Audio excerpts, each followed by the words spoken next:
mu runani rw'abarundi tugende tugana uburundi bwifashe mu 2040.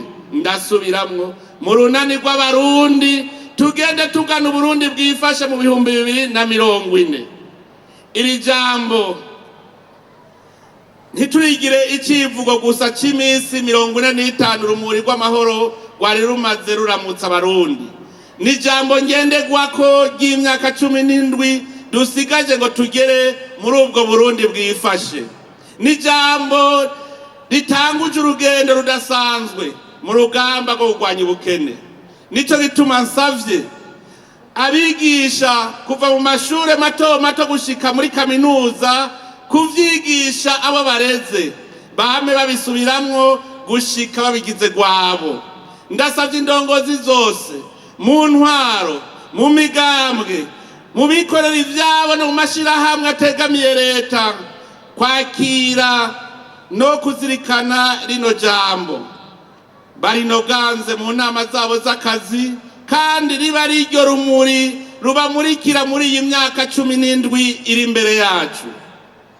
Abarundi mu butandukane bwacu turafise ivyo dushobora kutumvikanako, ariko hariho ibintu tudakwiye gusiganirako nk'abene gihugu, navyo ni ibi: n'iterambere, n'amahoro, n'umutekano.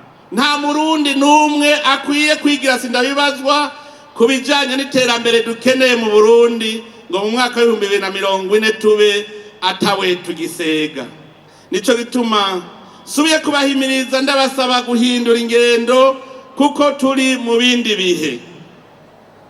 Ndakengurukiye cyane abanyamakamba kuko muratweretse yuko mufise urwaruka ruzobirya kandi urwaruka runonotse. Ndakengurutse ko mwahinduye ingendo mugakurikira inge hasi. Urwaruka rw'imakamba mubera akarorera abarundi bose, tuze dusange mu ntara zose hari urwaruka nk'ibihumbi 10 byamaze gukurikira inge hasi biri mu bikorwa vy'iterambere. Rwaruka ico ndabasaba 2040 ni rwanyu, twebwe tuzoba turi abazehe. Nimwebwe rero tugiye kwishimikiza, mumenye yuko turiko tubategura ngo mukurikire inge hasi, mutambuke mushika kandi mutangura imigambi y'iterambere kugira ngo igihe tuzoba dushaje tuze namwe tubishimikize.